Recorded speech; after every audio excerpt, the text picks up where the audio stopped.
Hello students, आज हम NCERT Hindi की 9वीं कक्षा की पाठ्य पुस्तक गंगा के पाठ 6 रीढ़ की हड्डी के प्रश्न उत्तर करेंगे। पिछली वीडियो में हमने इस पाठ को पढ़ा व समझा था। अगर किसी बच्चे ने वह वीडियो नहीं देखी है तो आप चैनल पर जाकर पहले उस वीडियो को ज़रूर देख लें ताकि आप इस पाठ के सभी प्रश्न अच्छे से समझ पाएँ। तो आइए अब आज का वीडियो शुरू करते हैं। यदि वीडियो अच्छा लगे तो वीडियो को लाइक और चैनल को सब्सक्राइब भी जरूर कर लीजिएगा। पहला प्रश्न है अभ्यास से।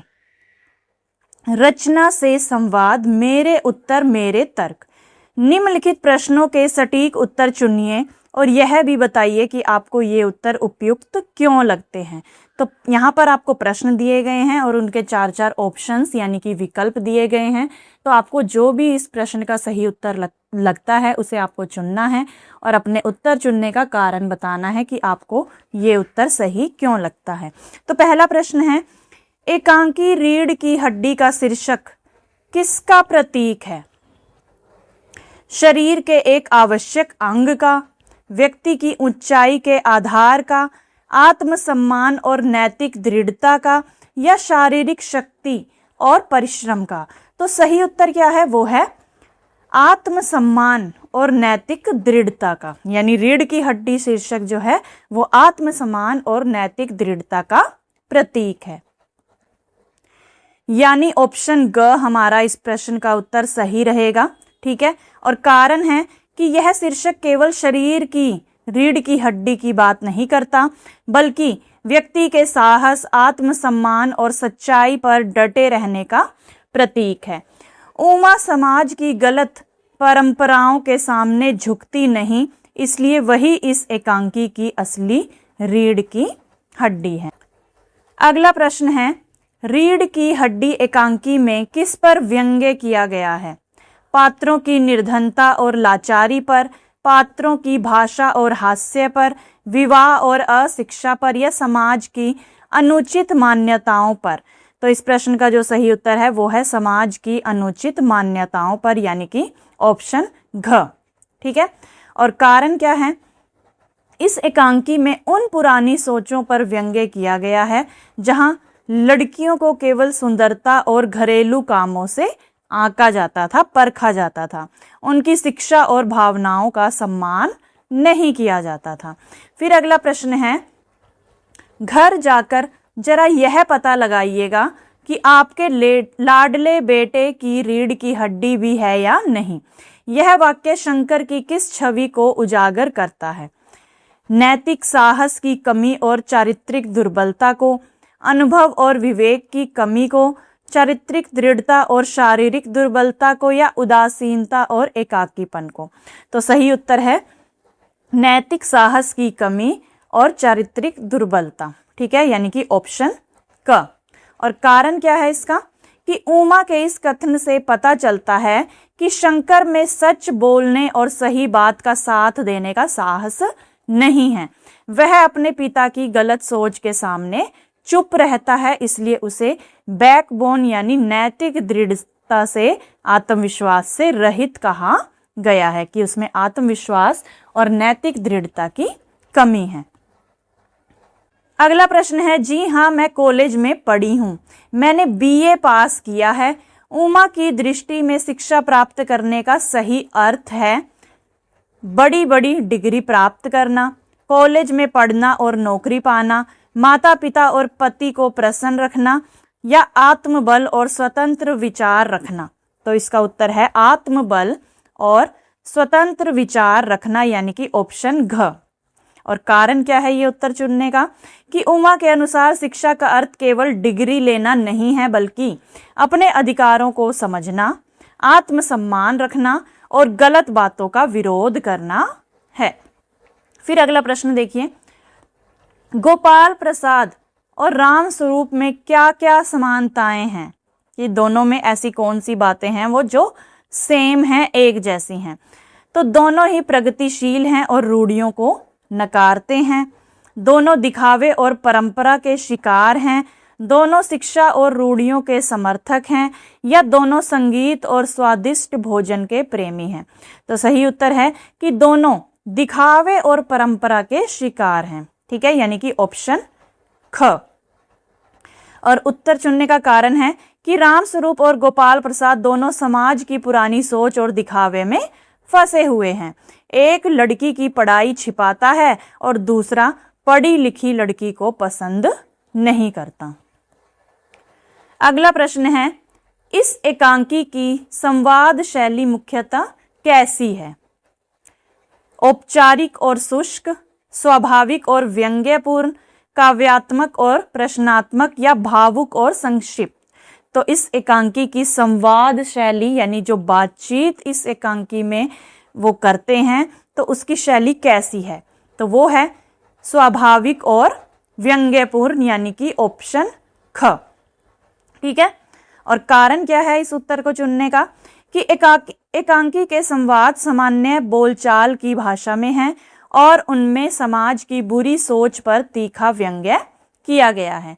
इसी कारण संवाद रोचक और प्रभावशाली बन गए हैं। अगला प्रश्न है, मेरी समझ मेरे विचार। नीचे दिए गए प्रश्नों पर कक्षा में चर्चा कीजिए और इनके उत्तर लिखिए। तो प्रश्न है, बाबू रामस्वरूप समाज में आधुनिक व्यवहार का दिखावा करते हैं जबकि उनके विचार रूढ़िवादी हैं। इस अंतर्द्वंद के कारण एकांकी में से खोजकर लिखिए। और संकेत भी दिया गया कि उमा के साथ उनका व्यवहार विवाह के लिए दिखावे करना, किंतु इन प्रयासों को छिपाने की चेष्टा करना आदि। तो इस प्रश्न का उत्तर है कि बाबू रामस्वरूप बाहर से अपने आप को आधुनिक और प्रगतिशील दिखाने की कोशिश करते हैं, कि आज के हिसाब से अपने आप को दिखाते हैं कि मैं पुराने विचारों को नहीं मानता, पुरानी रूढ़िवादिताओं को नहीं मानता, लेकिन उनके विचार अंदर से पुराने और रूढ़िवादी हैं। वे कहते हैं कि उन्हें लड़के वालों की दकियानूसी सोच पर गुस्सा आता है, फिर भी वे अपनी बेटी उमा की बीए की पढ़ाई छिपाते हैं। वे उमा को पाउडर लगाकर, गाना गवाकर और सजाकर लड़के वालों के सामने प्रस्तुत करना चाहते हैं। इससे पता चलता है कि वे समाज की पुरानी परंपराओं और दिखावे के दबाव में हैं। अगला प्रश्न है, रीढ़ की हड्डी का संदर्भ दो अलग अलग पात्रों के लिए भिन्न भिन्न अर्थों में आया है। उनकी पहचान कीजिए और लिखिए। तो उत्तर है, इस एकांकी में रीढ़ की हड्डी शब्द दो पात्रों के लिए अलग अर्थों में आया है। पहला, उमा के लिए यह आत्मसम्मान, साहस और सच्चाई का प्रतीक है क्योंकि वह अन्याय के खिलाफ खुलकर बोलती है। और दूसरा, शंकर के लिए यह नैतिक कमजोरी का प्रतीक है क्योंकि वह अपने पिता की गलत बातों का विरोध नहीं कर पाता और चुप रहता है। इसलिए उमा अंत में कहती है कि पहले पता लगाइए कि आपके बेटे की बैकबोन है भी या नहीं। अगला प्रश्न है, मेरी समझ में तो ये पढ़ाई लिखाई के जंजाल आते नहीं। प्रेमा की इस सोच से उस समय की स्त्री शिक्षा की स्थिति के बारे के विषय में क्या पता चलता है? तो उत्तर है, प्रेमा के कथन से पता चलता है कि उस समय समाज में लड़कियों की शिक्षा को अधिक महत्व नहीं दिया जाता था। लोगों का मानना था कि लड़कियों को केवल घर के काम सीखने चाहिए, ज़्यादा पढ़ाई की आवश्यकता नहीं है। पढ़ी लिखी लड़की को लोग घमंडी या परिवार के लिए परेशानी मानते थे। इससे उस समय की संकीर्ण सोच और स्त्री शिक्षा की खराब स्थिति का पता चलता है। अगला प्रश्न है, लेखक ने रीढ़ की हड्डी शब्द को एकांकी के शीर्षक के रूप में क्यों चुना होगा? यदि आप इस एकांकी का दूसरा शीर्षक रखना चाहें जो इसकी मुख्य बात को दर्शाए तो वह क्या होगा और क्यों? तो उत्तर है, लेखक ने रीढ़ की हड्डी शीर्षक इसलिए चुना क्योंकि यह आत्मसम्मान, साहस और नैतिक दृढ़ता का प्रतीक है। उमा अन्याय और गलत परंपराओं के सामने झुकती नहीं, इसलिए वही इस एकांकी की असली रीढ़ की हड्डी बनकर उभरती है। यदि मुझे इस एकांकी का दूसरा शीर्षक रखना हो या दूसरा टाइटल रखना हो तो मैं इसका शीर्षक नारी का आत्मसम्मान रखूंगा या रखूंगी, क्योंकि पूरी कहानी में एक लड़की के सम्मान, शिक्षा और स्वतंत्र विचारों की महत्ता यानी महत्व को दिखाया गया है। अब अगला प्रश्न देखिए, विधा से संवाद, एकांकी की पड़ताल। आप जानते ही हैं कि रीढ़ की हड्डी एक एकांकी है। एकांकी में भी एक कहानी ही होती है, लेकिन एकांकी की रूपरेखा कहानी से थोड़ी अलग होती है। आगे रीढ़ की हड्डी एकांकी से संबंधित कुछ बिंदु दिए गए हैं। एकांकी में से इन बिंदुओं से संबंधित एक एक उदाहरण ढूंढकर लिखिए। तो कौन कौन से बिंदु हैं वो, कि एकांकी का नाम, लेखक का नाम, पात्र कौन कौन से हैं, परिवेश या देश काल क्या है इस कहानी एकांकी का, रंग निर्देश, मंच निर्देश, ठीक है, संवाद निर्देश, समस्या, संवाद, मुख्य विचार और समाधान या परिणाम। तो आइए एक एक करके इनके उदाहरण देखते हैं। तो एकांकी का नाम है रीढ़ की हड्डी और लेखक का नाम है जगदीश चंद्र माथुर और पात्र कौन कौन है, उमा, रामस्वरूप, प्रेमा, गोपाल प्रसाद, शंकर और रतन। परिवेश या देश काल, मध्यम वर्गीय परिवार का घर है, ठीक है, मिडिल क्लास फैमिली का, जहां लड़की देखने की तैयारी चल रही है। यह उस समय के समाज को दर्शाता है जब लड़कियों की शिक्षा और विवाह को लेकर संकीर्ण सोच थी, बहुत ही छोटी सोच थी, ठीक है। और फिर है रंग निर्देश या मंच निर्देश, जैसे मामूली तरह से सजा हुआ एक कमरा, यह मंच की स्थिति और वातावरण को बताता है।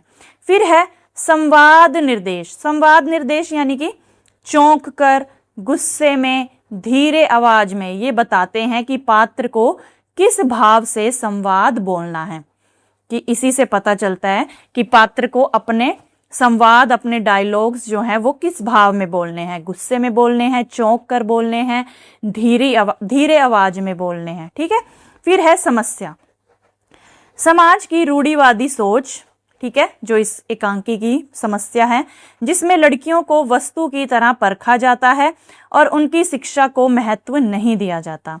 और फिर है संवाद। उमा कहती है, क्या लड़कियों के दिल नहीं होता, क्या उनके चोट नहीं लगती। और मुख्य विचार क्या है, नारी के आत्मसम्मान, शिक्षा और स्वतंत्र विचारों का महत्व दिखाना तथा समाज की गलत परंपराओं पर व्यंग्य करना। और समाधान या परिणाम क्या है, कि उमा साहसपूर्वक अन्याय का विरोध करती है, गोपाल प्रसाद और शंकर अपमानित होकर चले जाते हैं। अंत में यह संदेश मिलता है कि आत्मसम्मान सबसे बड़ा है, यानी कि हमारे लिए हमारी सेल्फ रिस्पेक्ट जो है वो सबसे बढ़कर होनी चाहिए। अगला प्रश्न देखिए, रंग निर्देश। एकांकी की शुरुआत कुछ इस तरह से होती है, मामूली तरह से सजा हुआ एक कमरा, अंदर के दरवाजे से आते हुए जिन महाशय की पीठ नजर आ रही है वे अधेड़ उम्र के मालूम होते हैं। एक तख्त को पकड़े हुए पीछे की ओर चलते चलते कमरे में आते हैं। तख्त का दूसरा सिरा रतन ने पकड़ रखा है। इस रंग निर्देश द्वारा एकांकी की पृष्ठभूमि की रचना की गई है, जहां से एकांकी आगे बढ़ती है। एकांकी में स्थान, परिवेश, सामाजिक स्थिति आदि के विषय में पाठक और निर्देशक को सटीक जानकारी देने के लिए एकांकीकार या नाटककार प्राय ऐसे रंग निर्देशों का प्रयोग करता है।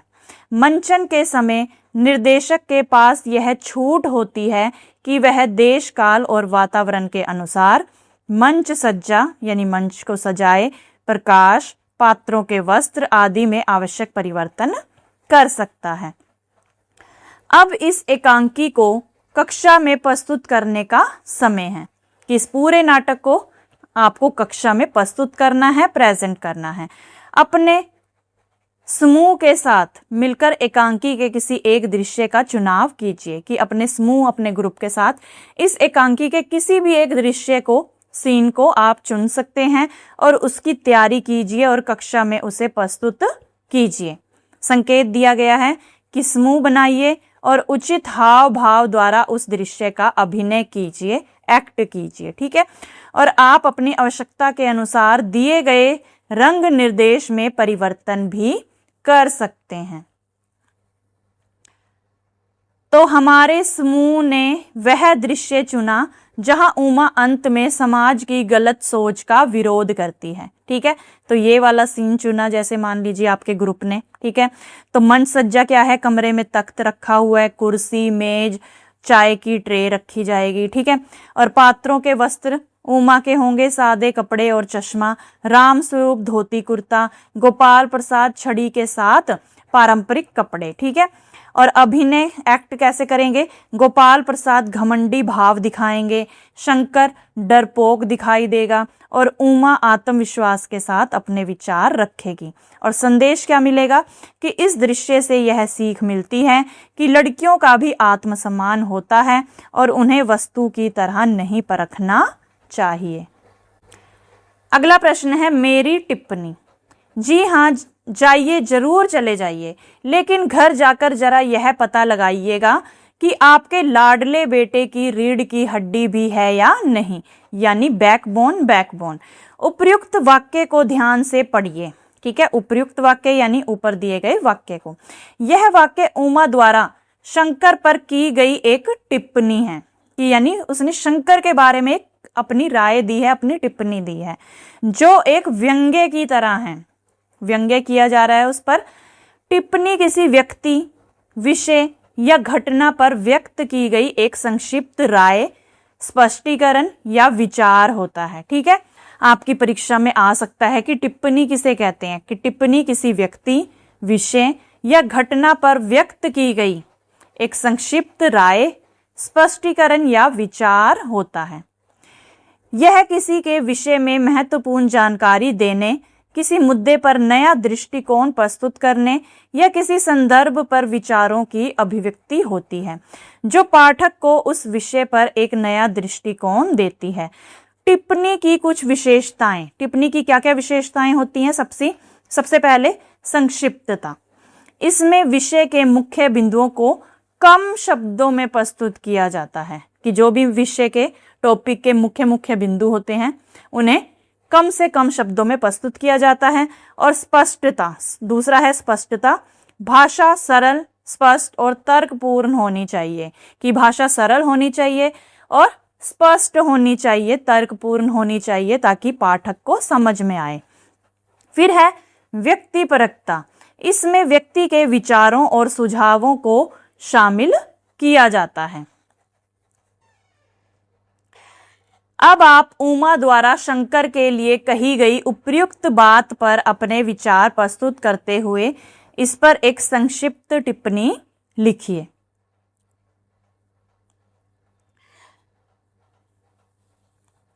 तो उत्तर है, उमा की यह टिप्पणी शंकर की कमजोरी और डरपोक स्वभाव पर तीखा व्यंग्य है। शंकर पढ़ा लिखा होने के बावजूद अपने पिता की गलत सोच का विरोध नहीं कर पाता। उसमें सच बोलने और सही बात का साथ देने का साहस नहीं है। इसलिए उमा रीढ़ की हड्डी शब्द का प्रयोग नैतिक साहस और आत्मसम्मान के अर्थ में करती है। यह टिप्पणी हमें सिखाती है कि केवल पढ़ाई ही पर्याप्त नहीं, बल्कि व्यक्ति में सही बात के लिए खड़े होने का साहस भी होना चाहिए, कि हमारे लिए पढ़ना ही काफ़ी नहीं होता, उसके साथ साथ हमें सही बात के लिए खड़े भी रहना चाहिए और गलत बात का विरोध भी करना चाहिए। अगला प्रश्न है विषयों से संवाद, तुलना और विचार। गोपाल प्रसाद, भला पूछिए इन अकल के ठेकेदारों से कि क्या लड़कों की पढ़ाई और लड़कियों की पढ़ाई एक बात है। यानी कि ये कथन जो है वो गोपाल प्रसाद जी द्वारा कहा गया है। एकांकी में उन पंक्तियों को खोजिए जहां एकांकी के पात्रों के व्यवहार में लड़कियों तथा लड़कों के प्रति भिन्न भिन्न दृष्टि अभिव्यक्त हुई है।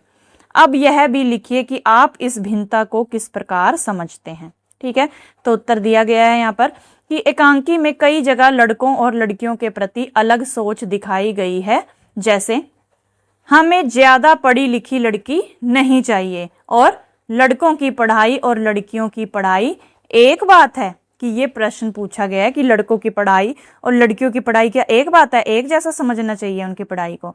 तो इन पंक्तियों से पता चलता है कि समाज में लड़कों की शिक्षा को महत्वपूर्ण माना जाता था, जबकि लड़कियों को केवल घर संभालने योग्य समझा जाता था। यह भेदभाव समाज की पुरानी और संकीर्ण सोच को दर्शाता है। मेरे विचार से लड़के और लड़कियां दोनों समान हैं और दोनों को शिक्षा व सम्मान का बराबर अधिकार मिलना चाहिए। अगला प्रश्न है, मुझे अपनी इज्जत अपने मान का ख्याल तो है, लेकिन इनसे पूछिए कि ये किस तरह अपना मुंह छिपाकर भागे थे। एकांकी में उमा अपने अधिकार और विचार खुलकर व्यक्त करती है। इससे उमा के व्यक्तित्व के विषय में क्या क्या पता चलता है? आपके विचार से उसके व्यक्तित्व में ये विशेषताएं कैसे आई होंगी? यानी उमा के व्यक्तित्व के बारे में बताना है, यानी उसकी पर्सनैलिटी कैसी थी। संकेत दिया गया है शिक्षा, परिवार का व्यवहार आदि। तो उमा आत्मसम्मानी, साहसी, शिक्षित और स्वतंत्र विचारों वाली लड़की है। वह गलत बातों का विरोध करने से नहीं डरती और अपने अधिकारों के लिए खुलकर बोलती है। उसके व्यक्तित्व से यह पता चलता है कि वह आत्मविश्वासी और जागरूक है। मेरे विचार से ये विशेषताएं उसकी शिक्षा और समझ के कारण आई हैं। पढ़ाई ने उसे सही गलत पहचानने की शक्ति दी। साथ ही परिवार में पढ़ाई का माहौल होने से उसमें आत्मविश्वास और स्वतंत्र सोच विकसित हुई। अगला प्रश्न है सृजन, एकांकी का विस्तार। रतन कहता है, बाबूजी मक्खन। सब रतन की तरफ देखते हैं और पर्दा गिरता है।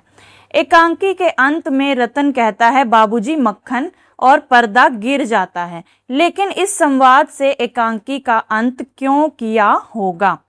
संकेत हास्य, व्यंग्य या टिप्पणी आदि।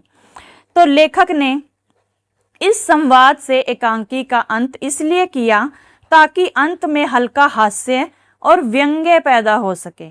पूरे नाटक में मक्खन को लेकर इतनी चिंता दिखाई गई, लेकिन अंत में जब रिश्ता टूट चुका होता है तब रतन मक्खन लेकर आता है। इससे यह व्यंग्य प्रकट होता है कि लोग दिखावे और छोटी छोटी बातों में उलझे रहते हैं, जबकि असली समस्या समाज की गलत सोच है। यानी पूरी एकांकी में वो मक्खन के लिए परेशान रहते हैं कि मक्खन नहीं आएगा तो मेहमान जो है वो टोस्ट कैसे खाएंगे, और जबकि असली समस्या क्या है? समाज की गलत सोच है। अगला प्रश्न है, एकांकी में यदि पर्दा दोबारा उठ जाए तो अगला दृश्य क्या होगा? अनुमान लगाइए और लिखिए। ठीक है, तो ये इस प्रश्न का उत्तर हमें अपने अनुमान के आधार पर देना है, अपनी इमेजिनेशन के आधार पर देना है कि अगर पर्दा दोबारा उठ जाए तो कहानी एकांकी किस प्रकार आगे बढ़ेगी। यदि पर्दा दोबारा उठे तो राम स्वरूप और प्रेमा उमा की बातों पर सोचते दिखाई देंगे कि उसने जो कुछ भी कहा उसके बारे में सोचेंगे। पहले वे नाराज होंगे क्योंकि रिश्ता टूट गया है, इसलिए वो थोड़े नाराज हो सकते हैं, लेकिन बाद में उन्हें महसूस होगा कि उमा ने गलत नहीं कहा। उमा चुपचाप बैठी रो रही होगी और रतन आश्चर्य से सबको देख रहा होगा। अंत में संभव है कि राम स्वरूप को अपनी गलती का एहसास हो जाए और वे उमा की शिक्षा और आत्मसम्मान को स्वीकार कर लें। अगला प्रश्न है, भाषा से संवाद मेरे शब्द। एकांकी में 5 ऐसे शब्द चुनकर रेखांकित कर लीजिए जो आपके लिए बिल्कुल नए थे। उन शब्दों वाले वाक्य अपनी लेखन पुस्तिका में लिखिए। अब उन शब्दों के अर्थ अपने अनुमान से लिखिए और इसके बाद उनके अर्थ शब्दकोश में से देखकर लिखिए। ठीक है, तो आपको ऐसे 5 शब्द चुनने हैं जो आपके लिए नए थे। ठीक है, उनके वाक्य लिखने हैं आपको उन शब्दों के अपनी लेखन पुस्तिका में, नोटबुक में, और उनका अर्थ भी लिखना है अपने अनुमान के आधार पर। ठीक है, और उसके बाद उसका अर्थ लिखना है आपको शब्दकोश से देखकर। तो कौन कौन से वो शब्द हैं? तो पहला शब्द है दकियानूसी। ये लोग जरा ऐसे ही हैं, गुस्सा तो मुझे बहुत आता है इनके दकियानूसी ख्यालों पर। ठीक है, ये हो गया वाक्य। और अनुमानित अर्थ क्या है इसका? पुरानी सोच वाला। दकियानुसी का अर्थ क्या है? पुरानी सोच वाला, और शब्दकोश के अनुसार पुराने और रूढ़िवादी विचारों वाला। ठीक है, फिर अगला शब्द देखिए, तकल्लुफ। तो वाक्य क्या है इसका? यह सब आप क्या तकल्लुफ करते हैं। अनुमानित अर्थ हुआ ज्यादा आदर सत्कार, और शब्दकोश में से देखकर औपचारिकता या दिखावे का आदर। फिर अगला शब्द है तशरीफ। वाक्य, कृपया इधर तशरीफ लाइए। इसका अनुमानित अर्थ हो गया आना, और शब्दकोश में इसका अर्थ है सम्मान पूर्वक आने या बैठने के लिए कहा जाने वाला शब्द। फिर अगला शब्द है अधीर। वाक्य है गोपाल प्रसाद अधीर हो उठते हैं, और अनुमानित अर्थ है बेचैन, और शब्दकोश में अर्थ है धैर्य खो देने वाला। फिर अगला शब्द है तल्लीनता। वाक्य है उसके स्वर में तल्लीनता आ जाती है, और अनुमानित अर्थ है पूरी तरह डूब जाना, और शब्दकोश में अर्थ है किसी काम में पूरी तरह मग्न होना। अगला प्रश्न है भाषा में मुहावरे। एकांकी में से चुनकर कुछ वाक्य नीचे दिए गए हैं। इन वाक्यों में जहां जहां मुहावरे आए हैं उन्हें पहचानकर रेखांकित कीजिए। इन मुहावरों का प्रयोग करते हुए नए वाक्य बनाकर लिखिए। ठीक है, तो वाक्य हमें यहाँ पर दिए गए हैं। उनके पीछे पीछे भीगी बिल्ली की तरह रत्न आ रहा है खाली हाथ। तो इस वाक्य में मुहावरा क्या है? भीगी बिल्ली बनना। ठीक है, अगला देखिए, लेकिन वह तुम्हारी लाडली बेटी तो मुंह फुलाए पड़ी है। इसमें मुहावरा है मुंह फुलाना। ठीक है, फिर है और तुम उसकी माँ किस मर्ज की दवा हो। इसमें मुहावरा है मर्ज की दवा होना। ठीक है, फिर अगला देखिए, तुम्ही ने उसे पढ़ा लिखा कर इतना सिर चढ़ा रखा है। तो मुहावरा है सिर चढ़ाना। ठीक है, फिर है मगर तुम तो अभी से सब कुछ उगले देती हो। मुहावरा है सब कुछ उगल देना। ठीक है, फिर अगला वाक्य देखिए, यह लीजिए आप तो मुझे कांटों में घसीटने लगे। मुहावरा है कांटों में घसीटना। ठीक है, फिर है वाक्य, बाबू राम स्वरूप आपने मेरी इज्जत उतारने के लिए मुझे यहाँ बुलाया था। मुहावरा है इज्जत उतारना। ठीक है, फिर अगला वाक्य है, लेकिन इनसे पूछिए कि ये किस तरह अपना मुंह छिपाकर भागे थे। मुहावरा है मुंह छिपाकर भागना। तो आपको इन सभी मुहावरों का प्रयोग करते हुए नए वाक्य बनाने हैं। ठीक है, जो आगे आपको यहाँ पर दिए गए हैं। तो पहला मुहावरा बना था हमारा भीगी बिल्ली बनना। तो इसका नया वाक्य बनेगा, गलती करने के बाद वह शिक्षक के सामने भीगी बिल्ली बना खड़ा था। फिर मुहावरा था मुंह फुलाना। खिलौना ना मिलने पर छोटा बच्चा मुंह फुलाकर बैठ गया। फिर अगला मुहावरा मर्ज की दवा होना। अगर तुम मदद ही नहीं कर सकते तो किस मर्ज की दवा हो। फिर अगला मुहावरा सिर चढ़ाना। नया वाक्य क्या बनेगा, बच्चों को जरूरत से ज्यादा सिर नहीं चढ़ाना चाहिए। फिर अगला मुहावरा है सब कुछ उगल देना, कि उसने डर के मारे सब कुछ उगल दिया। कांटों में घसीटना, झूठ बोलकर उसने अपने दोस्त को कांटों में घसीट दिया। फिर अगला मुहावरा है इज्जत उतारना, सबके सामने डांटकर उसने मेरी इज्जत उतार दी। फिर अगला मुहावरा मुंह छिपाकर भागना, चोरी पकड़ी जाने पर वह मुंह छिपाकर भाग गया। अगला प्रश्न है संदर्भ में शब्द। बाप शेर है तो लड़का सवा शेर। एकांकी में इस कहावत का प्रयोग राम स्वरूप द्वारा गोपाल प्रसाद और शंकर की नकारात्मक प्रवृत्ति का उल्लेख करने के लिए किया गया है। नकारात्मक प्रवृत्ति यानी कि उनकी नेगेटिव सोच का उल्लेख करने के लिए, उनके बारे में बताने के लिए। ठीक है, लेकिन इस कहावत का प्रयोग सकारात्मक अर्थ में भी हो सकता है, कि इस कहावत का प्रयोग जो है हम पॉजिटिव वे में भी कर सकते हैं। अब आप इस नए प्रयोग से वाक्य बनाकर लिखिए, यानी पॉजिटिव वे में हमें वाक्य बनाना है। तो ठीक है, तो हमारे स्कूल के प्रधानाचार्य जितने मेहनती और अनुशासित हैं, उनके बेटे भी उतने ही प्रतिभाशाली और मेहनती हैं। सच ही कहा गया है, बाप शेर है तो लड़का सवा शेर। तो इसमें पॉजिटिव बात आ गई ना कि प्रधानाचार्य जी जितने मेहनती और अनुशासित हैं, डिसिप्लिन हैं, उनके बेटे उतने ही प्रतिभाशाली यानी टैलेंटेड और हार्डवर्किंग है। ठीक है, तो सच ही कहा है किसी ने कि बाप शेर है तो लड़का सवा शेर। अगला प्रश्न है गतिविधियां। आप भी संवाददाता। मान लीजिए कि आप एक संवाददाता हैं और आपको उमा की कहानी का पता चलता है। अब आप उमा तथा अन्य पात्रों का साक्षात्कार लेकर उनका पक्ष दर्शकों के सामने प्रस्तुत कीजिए। तो यहाँ पर संवाददाता यानी कि एक तरह से आप मान लीजिए आप रिपोर्टर हैं। ठीक है, तो कोई भी बात होती है आपके शहर में, मोहल्ले में, तो उसकी जानकारी आप अपने चैनल के माध्यम से देते हैं। ठीक है, तो आपको उमा तथा अन्य पात्रों का साक्षात्कार यानी इंटरव्यू लेना है और उनका पक्ष जो है वो दर्शकों के सामने रखना है। तो उमा और अन्य पात्रों का साक्षात्कार। तो संवाददाता पूछते हैं, उमा जी आपने सबके सामने विरोध क्यों किया? फिर उमा कहती है, क्योंकि मैं खुद को कोई सामान नहीं समझती। लड़कियों का भी आत्मसम्मान होता है। फिर संवाददाता रामस्वरूप जी से पूछते हैं, रामस्वरूप जी आपने उमा की पढ़ाई के बारे में क्यों छिपाया? तो रामस्वरूप जी कहते हैं, समाज की पुरानी सोच के कारण मुझे डर था कि रिश्ता टूट जाएगा। फिर संवाददाता कहते हैं, गोपाल प्रसाद जी आप पढ़ी लिखी लड़की क्यों नहीं चाहते थे? तो गोपाल प्रसाद जी कहते हैं, मुझे लगता था कि ज्यादा पढ़ी लिखी लड़की घर नहीं संभाल पाएगी। फिर संवाददाता शंकर से पूछते हैं, शंकर जी इस घटना पर आपका क्या कहना है? तो शंकर कहता है, मैं कुछ बोल नहीं पाया, लेकिन उमा की बातों ने मुझे सोचने पर मजबूर कर दिया। तो इस तरह से आप इस प्रश्न का उत्तर दे सकते हैं।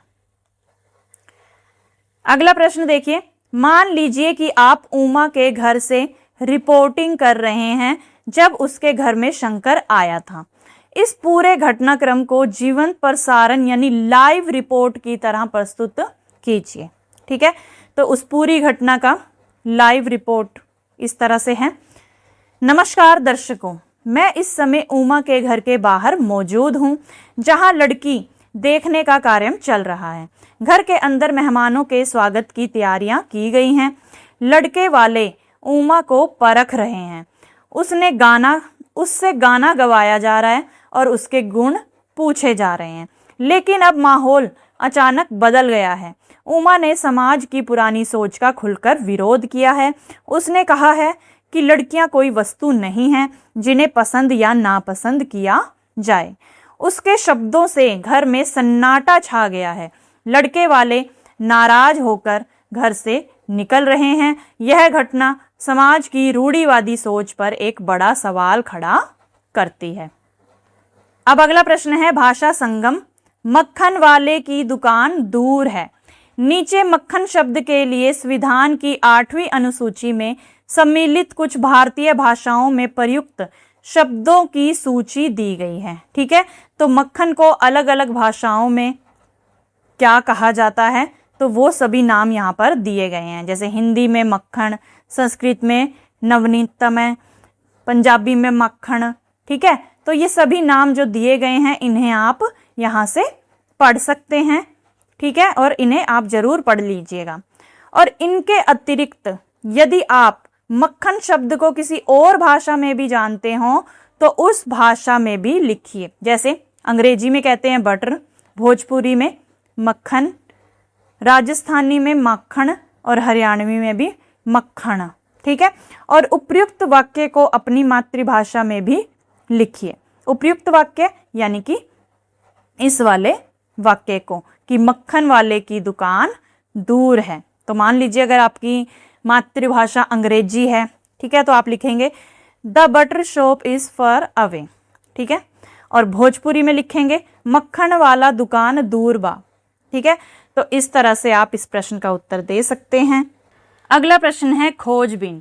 नीचे दिए गए लिंक का प्रयोग करके आप एकांकी विधा और रीढ़ की हड्डी एकांकी के विषय में और अधिक जान समझ सकते हैं। ठीक है, तो यहाँ पर लिंक दिया गया है। इस लिंक पर जाकर आप इस एकांकी के बारे में और भी और भी अधिक जानकारी जो है वो प्राप्त कर सकते हैं। ठीक है, तो ये थे बच्चों पार्ट 6 रीढ़ की हड्डी के प्रश्न उत्तर। आशा करती हूँ आपको सभी प्रश्न अच्छे से समझ में आए होंगे। मिलते हैं अगली वीडियो में, तब तक के लिए नमस्कार।